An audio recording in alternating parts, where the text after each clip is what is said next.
Veritasium's new video. The man who accidentally killed the most people in history. One single scientist created 3 inventions that accidentally caused the deaths of millions of people, including himself. Oh. Not only that, they decreased the average intelligence of people all Oh my around God, he the made world, Twitter. increased crime rates, and caused 2 completely separate environmental disasters that we are still dealing with today. Part of this video is sponsored by Ren. More about them at the end of the show. In 1944, as a young chemist who had just finished his master's, Claire Patterson went to work on the Manhattan Project, building the first nuclear weapons. His job was to concentrate uranium-235, the fissile fuel for bombs, from the much more common uranium-238. And this required huge machines, mass spectrometers, which separated the 2 types of uranium by their slight difference in mass. Yeah, I'll be going to the OTK house tomorrow. After the war, Patterson went back to grad school to get his PhD. He picked a research project that would take advantage of his experience with mass spectrometers, measuring the age of the Earth. Radioactive rocks are effectively clocks. Uranium-238, for example, decays into thorium, and then protactinium, and then 12 more decays, until it ends up as lead-206, which is stable. The rate of this decay is consistent and can be measured.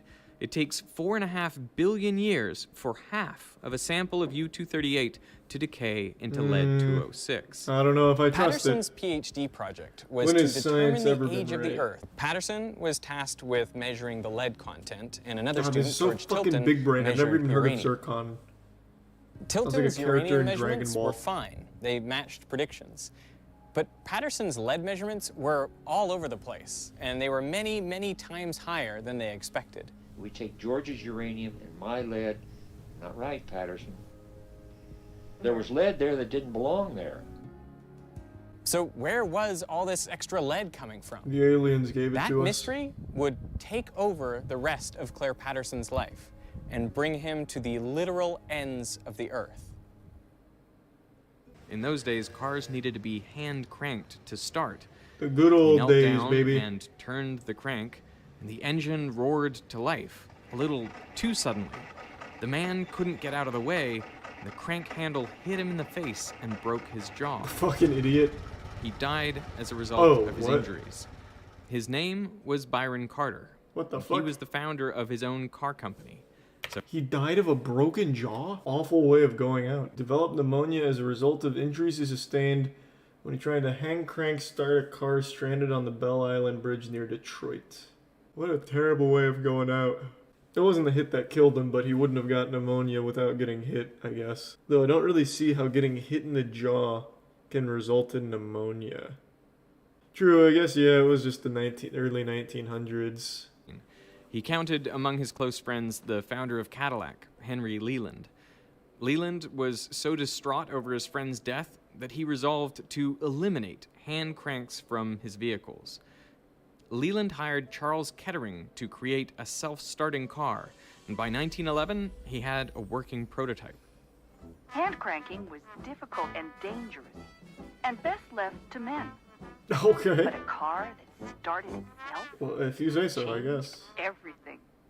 The world's first crankless car was the Cadillac Model 30. It was much more powerful than cars before it. It had a top speed of 45 miles per hour and 40 horsepower, double the Ford Model T. The Model 30 was a huge success for Cadillac, doubling the company's annual sales. But it had a problem. It was deafeningly loud. In internal combustion engines, a Raising piston Cane's compresses the fine. fuel-air mixture, which is then ignited Above by average, a spark but not from the up to spark the plug. hype. The expanding hot gases push the piston back down. The problem with the Model 30 engine was it compressed the fuel-air mixture more than previous models.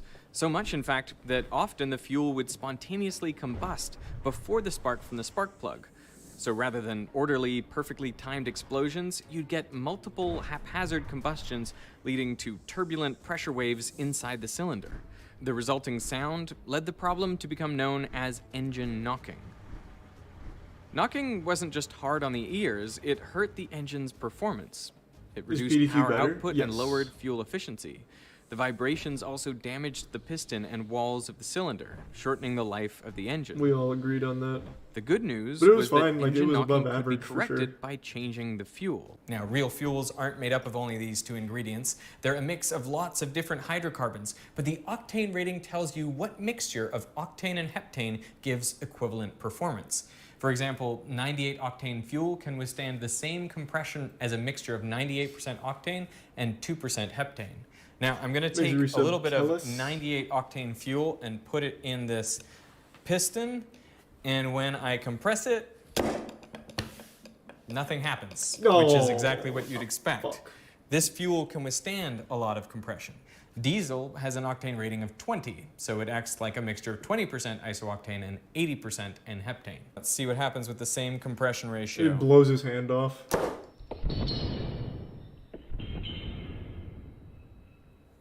There you go. You get a little explosion in there. That's because this is a low octane fuel. I mean, that's what diesel's meant to do. You compress it and it ignites. But you don't want this sort of fuel Diesel in an just engine with sounds spark cool. plugs. That's The such a reason cool fancy cars word. demand high octane fuel is to prevent knocking in their high compression, high performance engines. Kettering wanted to find an additive which would increase the octane rating of ordinary fuel and eliminate knocking in high compression engines. Thanks, Risa So he Blather. hired 27-year-old engineer Thomas Midgley Jr. Midgley experimented with all sorts of compounds, from melted butter and camphor to ethyl acetate and aluminum chloride. He later wrote most of them had no more effect than spitting in the Great Lakes. Ethanol was an interesting exception. It did stop the knocking, but you needed a lot of it, about 10% of the fuel mixture for it to be that's effective. nothing. That much ethanol would be expensive and hard to turn a profit on. And Midgley was really after an additive that was cheap, easy to produce, and effective even at low concentrations. Thanks to the gift So of he Lucky. kept trying. Then he hit on tellurium. It worked wonderfully as an anti-knock agent, but it had a terrible smell. You couldn't get rid of it by changing clothes or bathing. His wife was so offended by the stench that he had to sleep in the basement for 7 months. Jesus Christ. Midgley wrote, "I don't think that although this doubled the fuel economy, humanity would suffer this smell." 7 months? After 5 years How of working on the stinky problem, was it? Midgley What? found what he thought was the perfect solution: tetraethyl lead. That's a lead atom right there in the center. This additive was exactly what he was looking for. It stopped the knocking, it didn't smell, it was cheap to produce and readily available. Best of all, you only needed 1 part in 1,000 for it to be effective. In a call to Kettering, Midgley said, "Can you imagine how much money we're going to make with this? We're going to make $200 million, maybe Oh. even more." That is a That lot. is over $3 billion in today's dollars. Now, for his discovery, the American Chemical Society gave him the prestigious Nichols Award, and they asked him to do a series of public talks, but Midgley declined. He and Kettering patented the process for making tetraethyl lead, and they called their new additive ethyl, perhaps so it might be confused with another common additive, ethyl Ethanol. alcohol. Oh. They made no I was mention going to take a guess of and I was lead. going to be wrong. Then they teamed up with 3 of America's largest corporations, General Motors, DuPont, and Standard Oil of New Jersey, to form the Ethyl Corporation. Their marketing was brilliant. No man can look at the amazing record of accomplishment here in this research division without confidence that these men are going ahead with an eye to the future, looking for new facts and principles which will make things better and make life easier for all of us. Yeah, America! We like lead.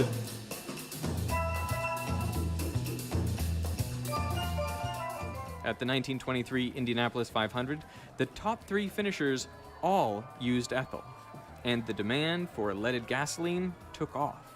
Within 2 months of operating, dozens of workers fell ill with lead poisoning. Just 5 a of them coincidence. died. Yeah, probably faking To it. address the public outcry, Midgley held a press conference, and there he poured tetraethyl lead onto his hands, and he inhaled it for a full minute. He claimed he could do this daily Bro, without what a harm. giga chad. Holy But shit. Midgley knew the dangers. The reason he had turned down the public talks was because he spent much of 1923 in Florida, where he himself was recovering from lead poisoning. He didn't go anywhere near his company's product if he could help it. Lead is dangerous even in small doses. Holy shit. It mimics calcium in our bodies, so there's no efficient way to get rid of it. And like calcium, lead can be stored in bones for years, meaning it can continue to poison the body long after the initial exposure. The organ most sensitive to lead is the brain. Lead breaks down the myelin sheath around axons and prevents the release of neurotransmitters. That's why common symptoms of lead poisoning are headaches, memory loss, and tingling in the hands and feet. And children are particularly susceptible. Lead exposure can cause permanent learning disorders and behavioral problems. And the dangers of lead had been known for hundreds of years. Already in 1786, Benjamin Franklin remarked that lead had been used for far too long, considering its known toxicity. You will observe with concern how long a useful truth may be known and exist before it is generally received and practiced on. He would have been aghast to learn that nearly 150 years later, scientists planned to add lead to fuel. Doctors and public health officials from MIT, Harvard, Yale, and the US Health Service wrote to Midgley and warned them against producing tetraethyl lead. They called lead a creeping and malicious poison and a serious menace to public health. Their concerns were dismissed. This model shows how just the right amount of fluid containing tetraethyl lead and dye is added to the gasoline. No one doubted that a lot of lead was bad for you, but how much harm could a little lead do? Do you like Zilkami? By the 1950s, millions of motorists globally were burning lead in their cars and releasing it into the air. Some of that lead ended up on Claire Patterson's zircon samples, preventing him from determining their age. In 1952, he moved to Caltech, where he built a new lab from scratch. Suspicious of environmental contamination, he tore the electrical cables out of the walls to remove the lead solder. He cleaned the floors and benches daily with ammonia and made sure that air was always being blown out of the lab. To go inside, you had to wear a plastic bunny suit. Patterson basically invented the clean room. Inside that room, he turned his attention to the oldest rocks in the solar system, meteorites. All the original rocks on Earth had long since been destroyed by tectonic activity. But meteorites come from asteroids, which formed around the same time as Earth. They have just been drifting through space until they entered the Earth's atmosphere. So the best way to measure the age of the Earth was to measure the age of meteorites. Patterson measured 5 meteorites, each with 3 different radiometric dating techniques, and he found they were all 4.55 billion years old. That number is within 0.15% of the currently accepted value for the age of the Earth. You know, before Patterson's experiment, people thought the Earth was a billion years younger. So Patterson had done it. He measured the age of the Earth.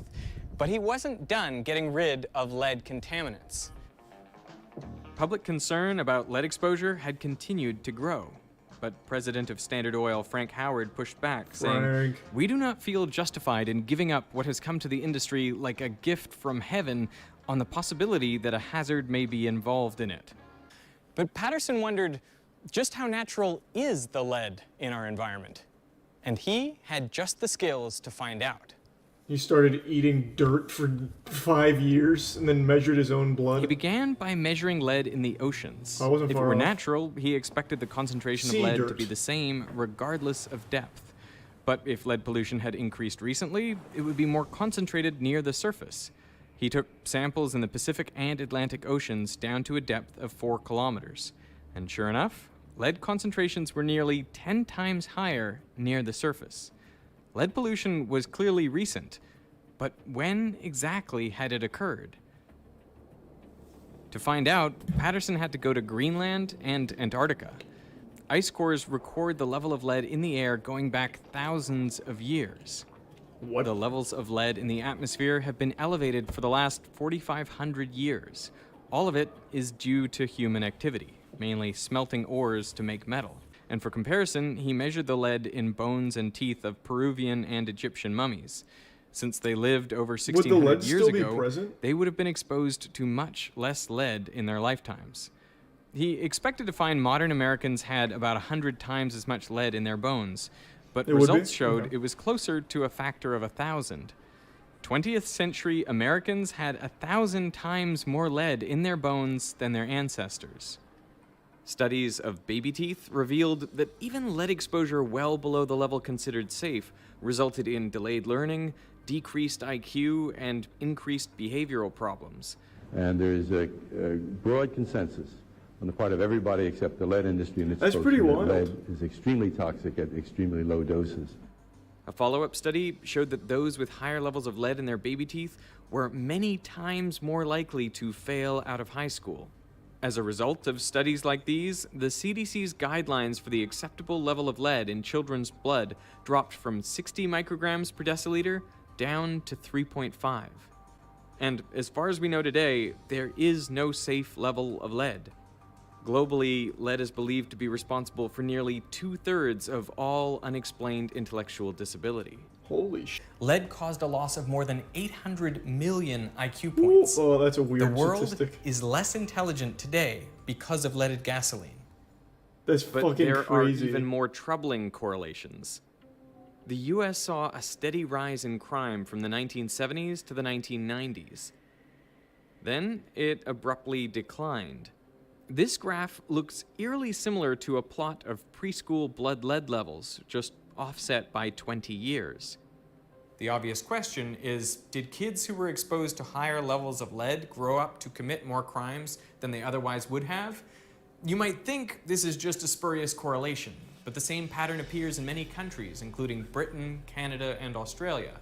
And we know there's a causal connection between lead exposure and antisocial or violent behavior.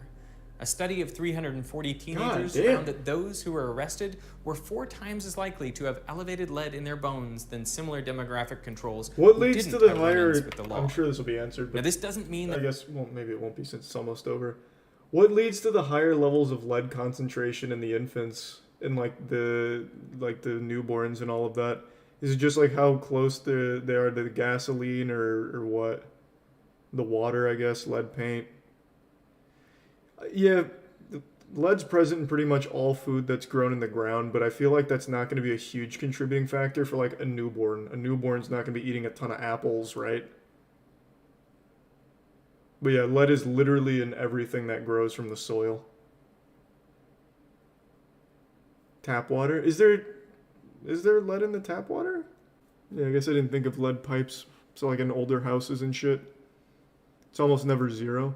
Well, yeah, you really can't escape lead consumption anymore.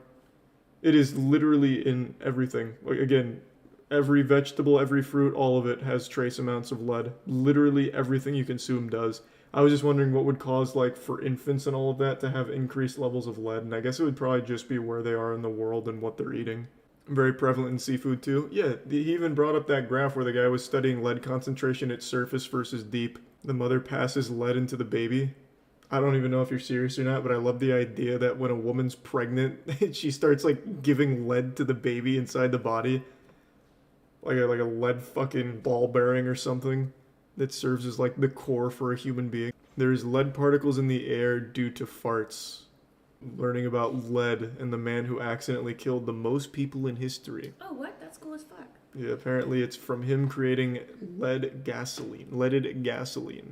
It's actually pretty wild. I mean, that's possible. Fetal alcohol syndrome, don't smoke. Of course, what the mom eats would affect the baby. Fetal alcohol syndrome's a little different, though, I would think, right? I don't think lead would work the same way in passing it down. But again, I don't know. I'm not a fucking baby scientist. Thanks for some Krispy Kreme. that lead is responsible for all of the increase in crime, but it's very likely responsible for some of it. Now, it's tough to estimate the precise death toll of lead.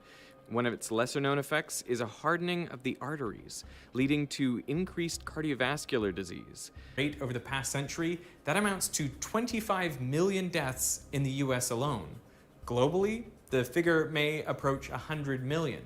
Most of those deaths are due to Midgley's decision to put lead in gasoline, a substance he knew firsthand was toxic, but he did it anyway to maximize profits. And the problem is Molten not leaded over. gas. Current estimates of deaths caused by lead range from 500 to 900,000 per year. That's over 800 million children have blood lead levels at or above 5 micrograms per deciliter. A lot of this lead now comes Makes from sense, batteries and industrial processes, but some is still due to Midgley's invention. Now, after Midgley's success with ethyl, he was put in charge of another engineering project. GM wasn't just making cars, but also household appliances. And fridges had a problem. The two most common gases used as refrigerants were methylformate and sulfur dioxide. One is highly toxic, the other is flammable. Midgley was tasked with creating a safer alternative, and in 1928 he developed a non-toxic and non-flammable refrigerant, dichloro-difluoromethane. GM called this new product Freon, and to demonstrate Freon's safety, during the unveiling at the American Chemical Society, Midgley inhaled a lungful of this gas and blew out a candle. In the following decades, CFCs like Freon became very popular and were used as a lot of things, but a solvents coward and he is aerosols. not. The problem is CFCs are light and stable. When released into the atmosphere, they climb up into the stratosphere, where they can remain for 50 to 100 years. Did you know that? But if a CFC molecule is hit by an ultraviolet photon of just the right energy, it breaks apart, releasing a chlorine atom. And this chlorine atom can then react with ozone, breaking it apart into chlorine monoxide and oxygen gas. The result was another environmental disaster, the hole in the ozone layer. With less ozone, more UV light penetrates the atmosphere, increasing the rates of skin cancer and cataracts. Plus, CFCs are potent greenhouse gases. Per kilogram, they produce 10,000 times more warming than CO2. The historian John McNeill wrote that Midgley had more impact on the atmosphere than any other single organism in Earth's history. So this guy was an actual supervillain. To phase out for us. CFCs, the Montreal Protocol went into effect in 1989. And the ozone... he might still be alive, being kept alive by lead and chlorofluorocarbons. Let's see. Could be. Died... Oh, this is his wife, I was going to say. He died in 2018. Fucking good run. He died in 1944. Damn, she had a real good run. In 1940, at the age of 51, Midgley contracted polio and became physically disabled. So to help him get up, he devised a mechanical bed controlled by a series of ropes and pulleys. On November 2nd, 1944, while using the contraption, he became tangled in the ropes and died of strangulation. Oh my God. Holy Thanks shit. to the work of Claire Patterson, it became clear that the lead in our environment is not natural. Burning lead in combustion engines spread the toxic element across the planet, into the air, oceans, the snow at the South Pole, and even our bones. Japan was the first to ban leaded fuel in cars in 1986, but other countries soon followed suit. Algeria was the last to do so in 2021. The UN calculates that the elimination of lead from gas saves over 1 million lives per year and $2.45 trillion. But leaded gas is still used, by the way, in piston-driven airplane engines. Yep, I knew that. That's now the largest source of lead emissions into the air in the US. You will observe with concern how long a useful truth may be known and exist before it is generally received and practiced on. Damn, that music... That got intense at the end there. Breast milk can pass on lead to a feeding and by making more environmentally friendly choices ourselves. On REN's website, you can calculate how much carbon you emit and which activities have the greatest impact. And if you like, you can offset your emissions through a monthly subscription. The funds raised go to support a variety of projects that reduce greenhouse gases in the atmosphere. One project I particularly like involves collecting up flammable dead wood from California forests. This helps Blizzard prevent employees wildfires. are worried. Plus, the collected wood is converted into biochar, a material that locks up the carbon inside for thousands of years. Once you sign up to offset your carbon footprint, you'll receive monthly updates from the projects you support. It's completely transparent with photos and details of every tree planted, every acre reforested, every ton of carbon offset.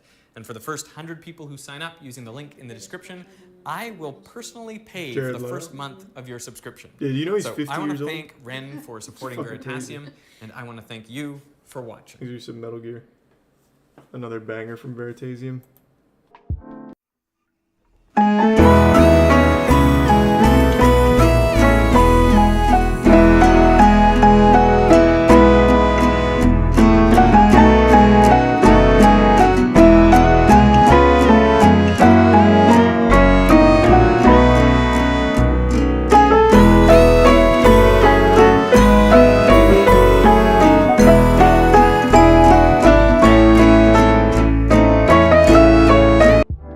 YouTube's worst blacksmith makes an axe. It's just gonna be a video of me or something when I was making my katana. This? Oh, it's I Did a Thing. I haven't seen this video. You know what was great? Arts and crafts as a kid. Ah, I miss it. There's nothing more entertaining than getting a bunch of toddlers, pasta, paint, and a liter of glue and mixing them all together in a classroom to release their creativity. And what made it even better was that the materials... My mom kept usually all of food that shit products, too. Meaning, if you ever got hungry, I had you could so much just talent. eat some pasta or some glue, eating things together with fire and hammers. So today, I'm going to do some That's of my this least favorite. Oh, he's wearing two gloves, also you enjoy pussy. a wide selection of glue. Just let the scales hit your hand and burn them for 2 weeks like a real man. My fucking fingers still aren't fully Now, I'm healed. not a very good blacksmith. I've only done it a couple of times and my products were pretty garbage. But regardless, I found it fun and want to do it again. And this Thanks, time, the gift I want to sandwich. make something that looks impressive, that involves moving a lot of metal. Maybe a nice big double-headed axe. Do I need an axe? No. I've got a chainsaw for cutting trees. And I also don't need to chop firewood to keep warm, as my government is doing a great job of keeping the country nice and toasty by themselves. And now that I think about it, I'm not sure why double-headed axes exist. Yes, they look cool, but so does this axe pistol. Like, when That would is it pretty actually cool. be practical to have two heads? Like, unless you're a super talented lumberjack that's able to cut 2 trees at once with a beautiful front and back motion. True, I But guess. besides that, it just seems like extra weight to carry around, and a great way to axe yourself in the face. Actually, I could totally see that working. If you're going for like horizontal strikes, you can maybe pinball it back and forth between 2 trees that are just the right distance apart. So you hit there and then on a backswing hit the other way. You just kind of get like a little windshield wiper motion going maybe. I could see it working. Like in the most ideal of circumstances, that would probably never actually happen, but there's definitely an argument to be made. When one side gets dull, you switch to the other. What are you, like an axe scientist? My kinda idea just makes more talk to sense. myself. So usually when I'm exploring and the location gets spooky and dark, I find it helps if you walk in with confidence and loudly say something to scare away any stoners or bandits. Hello? This is the police. I have Oh, a good gun, tactic. and I'm gonna start shooting. Okay, now I'm mostly just finding plastic rubbish, wood, and rebar. But hang on, what's that over there? Near the wall. Is that the piece of metal I placed there earlier for this video? Oh my god. Wow. What are the chances of finding that? So now I've got my piece of flat steel. What a I need to wonderful follow rusted this piece of origami shit. tutorial on making axes and just fold this metal bar over like a piece of paper until I get an axe. But first, I need to remove the rust. And the easiest and laziest way is to leave it marinating in vinegar overnight, and then give it a nice bath in the morning. Now a lot of you might look at the leftover rust water and think yuck, and throw it away. But you are wasting a miracle drink. My family usually decants the liquid into some jars, and then we add some to our morning coffee. And we've been doing this for generations, and all of us have lived. Imagine he long, actually did happy drink the lives, rust water just for free the sake of the iron video. deficiencies. The funniest part of that joke is that it actually took me hours and hours of grinding to cut out the axe. God damn right it did. Stuff, which is why I always wear the proper safety gear. Shoes, gloves, the whole lot. None of which I used, except for the shoes. Oh, Yes, assless I chaps, my reused man. the assless chaps joke. But what do you want me to do? I ruined my best pair of Levi's for that original joke, and I plan on getting my money's worth. Chaps can But I only thought be I'm pretty good. assless. I wish I Some bought people assless would chaps in even go Texas. as far as calling me an artisan of welding.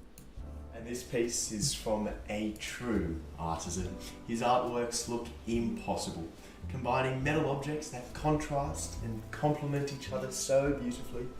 Each world has an aura of uncertainty. Will it hold? or will a light gust of wind cause it to fall apart? You would rock them? I don't know, man. I'm not exactly cheeked up. Excuse me, I have Hank Hill ass. Another olive in my drink? Sorry, sir, but we have a 12 olive limit per customer. Oh, okay. And whenever you see people successfully forge weld on YouTube, they don't have the appearance of real people. They all look like kind of blacksmithing dwarves that somehow snuck out of Tolkien's universe into ours in order to start a YouTube channel. And they're always surrounded by heavy machinery and covered in soot, like they sleep on a hotbed of coals with a hammer under their pillow. And this is intimidating, because I only do one of these things. But I also know that all they're actually doing is getting stuff hot and then hitting it together hard enough until it's squished and sticks. So I'm going to give it a go. So I've gotten my axe nice and hot in the forge, and I'm going to bring the two sides closer together and then pour this stuff, borax, in between, which is meant to stop oxidation. Oxidation is the main thing that could screw me up, as it prevents the two sides from touching and bonding. And I found it super interesting that without any oxidation at all, metals will just stick together. For example, in space, if you get two flat pieces of metal and touch them together, they will cold weld. So if this that's fucking awesome. Doesn't work out, and Elon let's just Musk make watching, blacksmiths in do you wanna space. Maybe help a guy out? And the metal should be hot enough, so I'm going to give it a good pounding.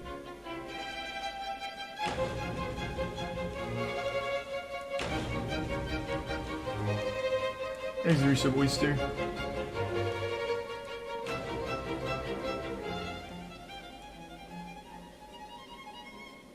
Man, this guy's good at blacksmithing. I love blacksmithing. I've been clickbaited. One little hot piece of scale gets into your shoe and it instantly melts through your skin. My man! So much fun. And my arms are also covered in oh, he got lucky. as well. He got so lucky. This is nothing. You should have seen my finger. Fucking whining about this. Bro, I told you, these scales are ruthless. Because they're so hot when they touch your skin, it like instantly grafts to it, and all you can do is just wait for it to cool down so you can finally flick it off. Shit is so painful. Are also covered in fun little micro burns as well. And someone needs to invent something to prevent this, like some kind of arm sleeves that you can move down to the bottom of your arm whenever you're doing a dangerous task. Now I'm pretty certain I have a mean layer of oxidation in between the two layers. So I'm going to add more borax and then do what I always do with my problems in life, and just ignore it. Now even though the borax kind of looks like sherbet in bubbles in this really appetizing way, you must never eat it.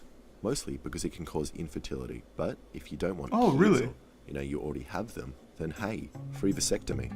And this file is stuck in there pretty good, but the axe is looking a little mank compared to its former self. So I've got some options. Either I throw it away and buy an axe online. Borax is ant poison as well? That makes sense. It up. And I could do with lengthening my videos, so I went with the later option. Ooh. The tang isn't pristine. It looks like we've run into a problem. Eek. And when I say we, I actually mean me. You probably find my pain enjoyable. So it looks like the file has not properly welded into the rest of the metal, and there are some cracks here. And that's probably because of the incredible amount of oxidation I built up on the axe. But I reckon it's nothing an artisan of welding like me can't fix. Ignoring that, axes though, don't have tangs. Welding seemed to work really well, and the two sides stuck together without a visible seam. I hope you don't know what you're talking about. Proud. So now I need to decide what to do with the black scale that is covering the axe. And halfway through heat treating the axe, it started to rain. So I smartly decided to cover my forge in a big piece of flammable wood. Okay, so just the carbon edge of the axe has reached a wow, barefoot blacksmithing is very, very bold. Oil to harden the edge.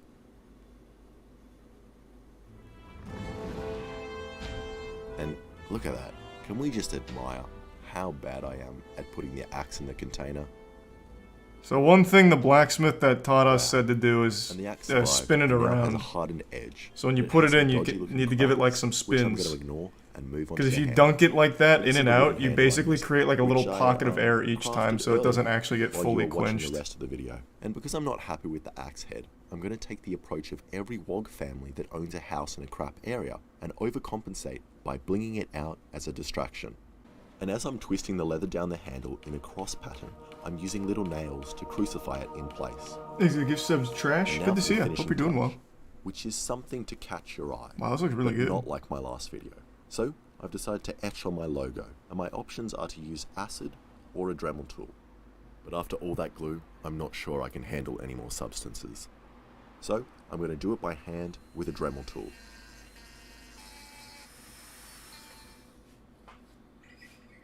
Looks pretty cool to me. Just copy and paste it onto the other side, and we're done skis. And I reckon it looks pretty good. Much nicer than the bent stick and bent screw I made earlier.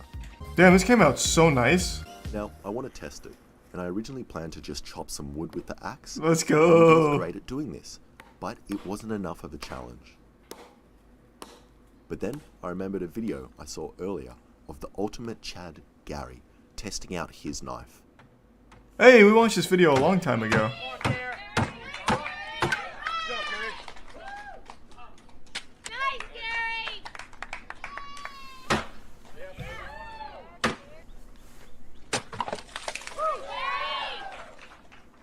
And in my opinion, this is the only way to test things. So I built a Is it similar prime obstacle smooth? course to test the strength of my axe. Come on, Gary. Oh, fuck yeah. Come on, Gary.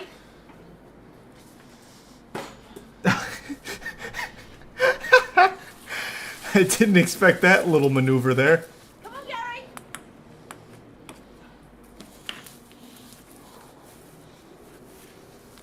Nice job. Oh my god, it's nuts. Holy shit, it's sharp. Come on, get it up. You can do it.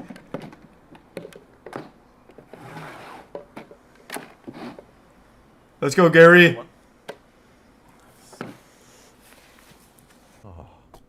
Oh. This is my favorite part of the obstacle course. Oh.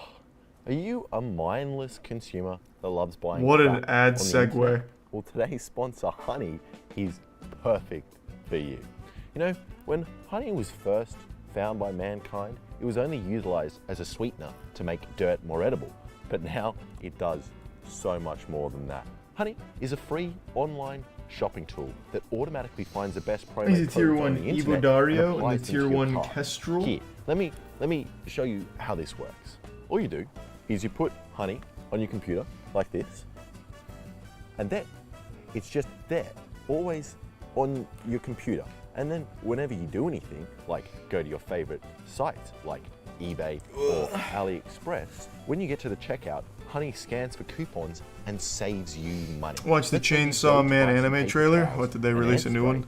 And then bam, Honey saves you $45. Can humans breathe liquid? Oh, that feels so great. Here's a gift sub again. You know, Edgar, over 17 million Trash people in the have Prime done Cat. exactly this and put Honey on their computer and saved $2 billion in saving. So install it for free today with just 2 easy clicks at joinhoney.com/iditathing. That's joinhoney.com/iditathing. And their name's so nice, they made me say it twice. Thank you so much for watching. If you enjoyed that, He did a great job. And check out some of my... He's a good blacksmith. Here, give me 1 sec. I'm going to the bathroom. I'll be right back. Hey, wait, this is the same mask they used for the fishermen. Maybe it's like an extended universe kind of thing. Thanks for your sub, Yas. Hey, bye-bye, friends.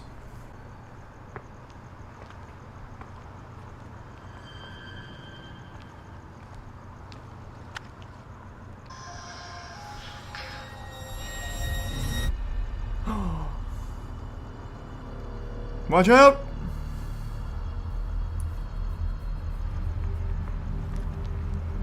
Why is she walking on the road instead of just on the sidewalk?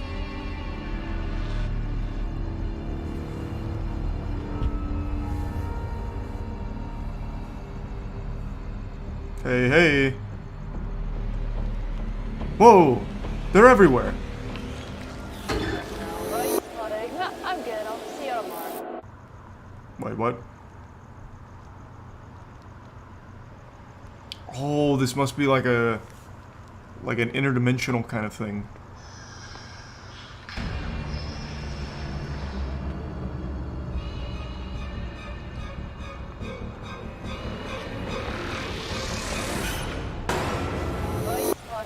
I'm good. I'll see you tomorrow. What is, oh my god, what is going on? We're caught in a time loop? Fisherman, I've come to bargain. Why doesn't she just try and fight back? Now that she knows it's coming, just deliver like a kick.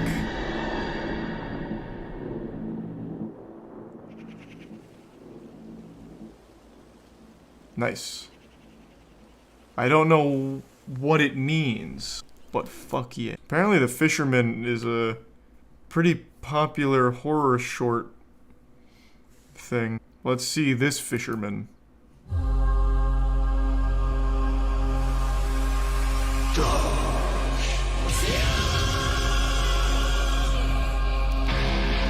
Well, this is an incredible intro. Oh my god. Alright, now I'm fucking ready.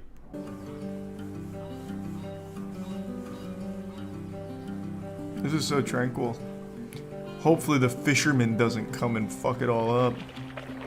Really? Oh my goodness, he's so heavy. Oh, come here, you. Oh, you are a big one. Having trouble breathing, huh? I was going on, big guy.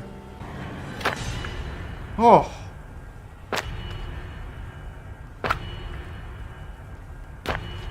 Jesus Christ. What the fuck? Well, that got fucking wacky out of nowhere. And with a fifth woman's body being found today, police are calling this the work of a serial killer.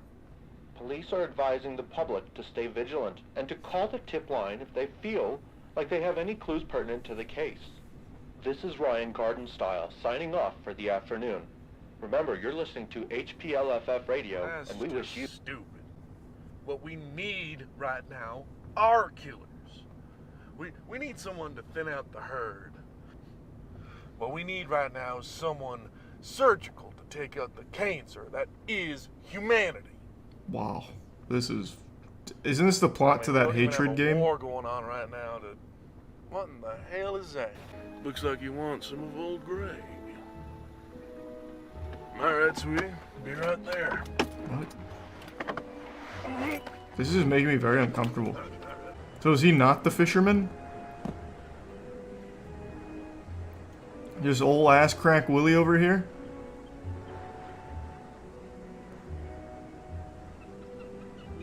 How you doing, down? Wait, what? Oh, get pranked. Come on. Fake. What in the hell is this?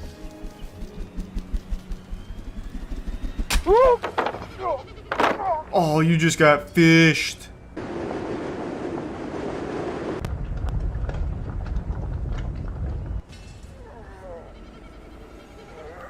Oh my god. What the fuck? It looks like an old Godzilla costume right now. Oh, God, my leg. No. What are you... No. Please, no. No, I want to live! Ooh. Yeah, that's karma.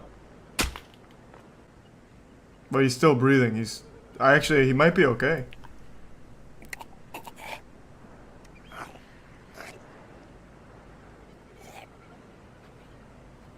What an adventure. Awesome. Is this a true story? I'm not sure. I didn't see it in the beginning, but it may have been based on a true story. I think there's a good chance. There's probably enough of the fisherman.